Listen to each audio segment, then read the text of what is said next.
അപ്പം നമ്മുടെ കുഞ്ഞുങ്ങൾക്ക് ഇനി നെയ്റോസ്റ്റ് കഴിക്കാൻ കൊതി വന്നു കഴിഞ്ഞാൽ വെറുതെ പുറത്ത് പോയി കാശ് കളഞ്ഞ് നെയ്റോസ്റ്റ് വാങ്ങിച്ചു കൊടുക്കാനായിട്ട് നിൽക്കേണ്ട. ഇതുപോലെ നമുക്ക് വീട്ടിൽ സെറ്റ് ചെയ്യാവേ. അപ്പം ഞാൻ ആക്ച്വലി ദോശ ചുടാനായിട്ട് പോയതാണ്. അപ്പോഴാണ് ഒരാളുടെ ചോദ്യം വരുന്നത്. കേട്ട് കാണുമല്ലോ. എന്നാൽ പിന്നെ ദോശയ്ക്ക് പകരം നെയ്റോസ്റ്റ് ചെയ്ത് കൊടുക്കാമെന്ന് വിചാരിച്ചു. അപ്പോൾ അതേ കല്ല് നന്നായിട്ട് ചൂടായിട്ടുണ്ടായിരുന്നു. അതിലേക്ക് നന്നായിട്ട് നെയ്യ് തടവി കൊടുത്തിട്ടുണ്ട്. ഇനി ഇതേ ദോശമാവ് ഒഴിച്ച് നന്നായിട്ട് ഇതുപോലെ പരത്തിയെടുക്കുക. നിറയെ നെയ്യ് ഒഴിച്ച് കൊടുക്കുക. നെയ്യൊക്കെ അത് ഇങ്ങനെ തിളച്ച് വരണം കേട്ടോ. എന്നിട്ട് വൺ സൈഡ് നന്നായിട്ട് മുരിഞ്ഞ് കഴിയുമ്പോൾ മറിച്ചിട്ട് കൊടുക്കുക. അവിടെയും നെയ്യ് ഒഴിച്ച് കൊടുക്കുക. വീണ്ടും തിരിച്ചിടുക കേട്ടോ.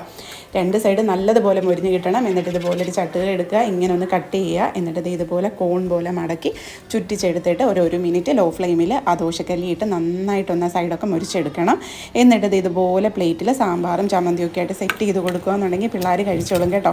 അപ്പോൾ മോൻ്റെ അഭിപ്രായം കൂടി ഒന്ന് കേൾക്കാം കേട്ടോ.